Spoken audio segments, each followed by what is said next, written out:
So, sekarang ni kita nak masuk ke bahagian yang seterusnya iaitu indeks biasan. Dari segi definisi, indeks biasan adalah nisbah kelajuan cahaya dalam vacuum kepada kelajuan cahaya dalam medium. Okay, so ini sebenarnya salah satu dia punya formula, tapi tak apa, nanti kita tengok balik kat situ. Tapi apa yang korang kena ingat bila nak buat pengiraan berkenaan dengan N adalah nilai dia mesti lebih ataupun sama dengan 1. Okay, maksudnya kalaulah tiba-tiba kan korang kira dapat N sama dengan 0.5, salah. Kenapa salah? Sebab sepatutnya nilai dia lebih daripada 1. Okey, lepas tu dia tak boleh ada unit. Dia tak boleh ada unit. Maksudnya kalau tulis tu jangan tiba-tiba ada darjah ke apa, dia tidak ada unit. Okey, lepas tu satu lagi yang penting untuk kita tahu adalah kita dah belajar pasal ketepatan optik kan? Okey, so ketepatan optik tu kalaulah nilai dia besar, maksudnya objek tu mempunyai ketepatan optik yang tinggi, higher optical density, maksudnya nilai N dia pun besar juga. Okey, macam contoh udara dengan air. Okey, udara dengan air, udara kurang tumpat. Air lebih tinggi ketepatan optik. So, nilai N untuk air lebih besar daripada nilai N untuk udara. Okey, so itu secara ringkas lah apa yang kita kena tahu pasal N. Okey, yang ini dia punya formula ada 5. Banyak kan? So, banyak ni menyebabkan pelajar selalunya macam alamak mana nak guna kan? Untuk soalan macam mana nak guna formula-formula ni. Okey, bertenang dulu. Fahamkan dulu formula dia. Okey, daripada formula tu korang confirm boleh tahu nak pakai formula yang mana. So kita ada 5 dekat sini.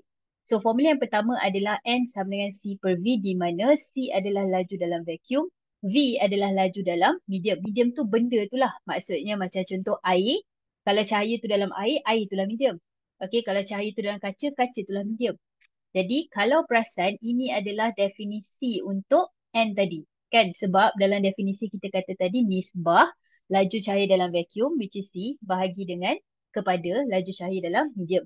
So ini kita akan pakai bila soalan tu sebut pasal laju. Ada je sebut pasal laju cahaya, inilah formula yang kita pakai. Kenapa? Sebab memang formula dia pakai laju. Okay. Yang ini kita akan pakai bila soalan tu bagi kita sudut. Okey, sudut tuju dan sudut biasan. Okey, sin I bahagi dengan sin R. So kalau ada sudut-sudut biasanya inilah formula yang kita pakai. Okey. Yang ketiga pun sudut juga tapi spesifik sikit, sudut genting ataupun critical angle. Critical angle tu apa? Buat masa ni kita akan tolak tepi dulu. Yang penting terima dulu N sama dengan 1 per sin C. Sudut genting kita akan masuk dalam waktu kita belajar pantulan dalam penuh. Buat masa ni terima je dulu bahawa formula dia adalah N sama dengan 1 over sin C. Okay, lepas tu yang terakhir ni kita akan pakai bila soalan bagi kita kedalaman. Okay, soalan bagi kita kedalaman kita akan pakai. So kedalaman sebenar dengan kedalaman ketara, sebenar tu memang betul-betul sebenarnya kedalaman dia berapa. Okay, contoh kolam. Okay, kolam tu ini adalah kedalaman sebenar dia. Tapi bila kita tengok kan daripada luar, kita nampak macam oh cetek je sebenarnya. So yang kita nampak cetek tu adalah kedalaman ketara. Okay, lepas tu last sekali adalah ini adalah Snell's Law. Okay, Snell's Law. So yang ini kita akan pakai bila ada sudut. Tapi bila ada dua medium yang berbeza. Okay, dua medium. Kalau macam yang first tu, dia dua medium juga. Tapi salah satunya, okay, biasanya salah satunya adalah udara ataupun vacuum. Okay, biasanya macam contoh air dengan udara, kaca dengan udara. Biasanya kita pakai formula ni. Tapi kalau dia ada sebut dua medium yang berbeza, yang mempunyai nilai N tu, kita akan pakai formula yang ni.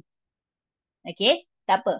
Sekarang ni, pastikan kita tahu maksud setiap satu formula dulu. Dia tak payah hafal sebab dalam exam dia bagi kan. Tapi pastikan kita kenal maksud-maksud ni.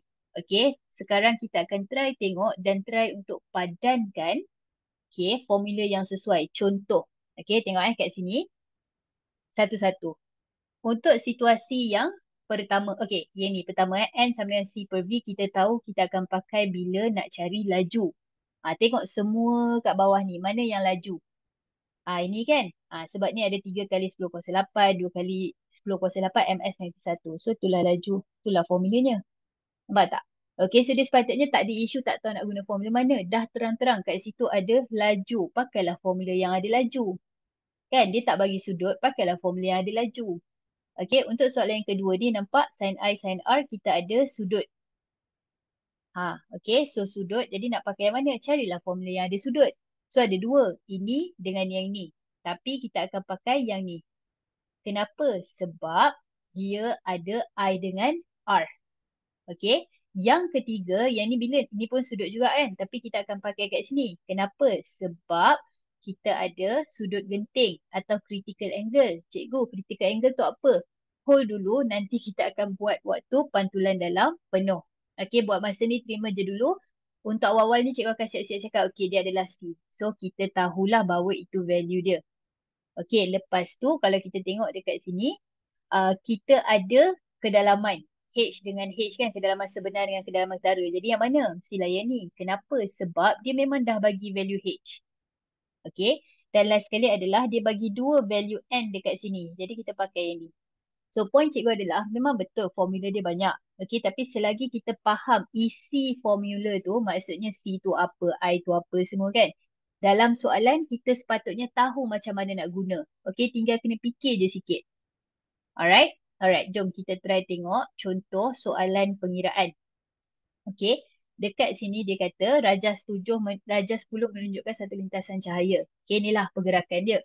So, dia cakap indeks biasan, okey, refractive index N lah, N. So, N untuk air ataupun water adalah 1.3. N untuk cecair P adalah 1.5.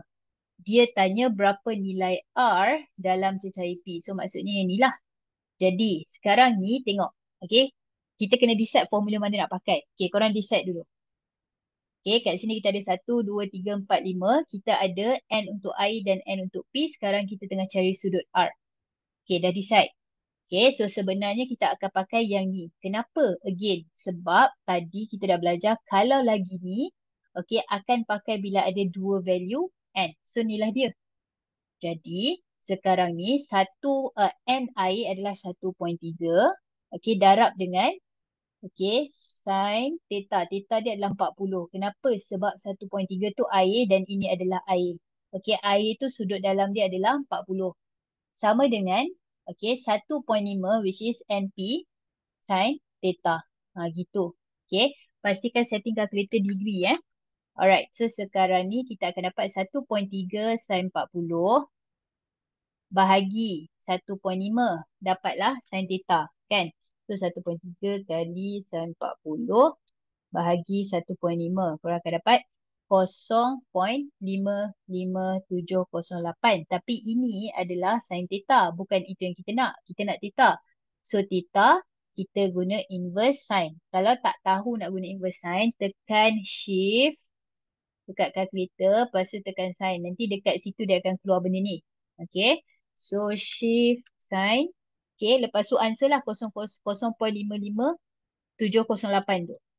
Okay, so kita akan dapat 0.55708. Korang akan dapat theta sama dengan 33.85 atau 33.9. Macam tu lah.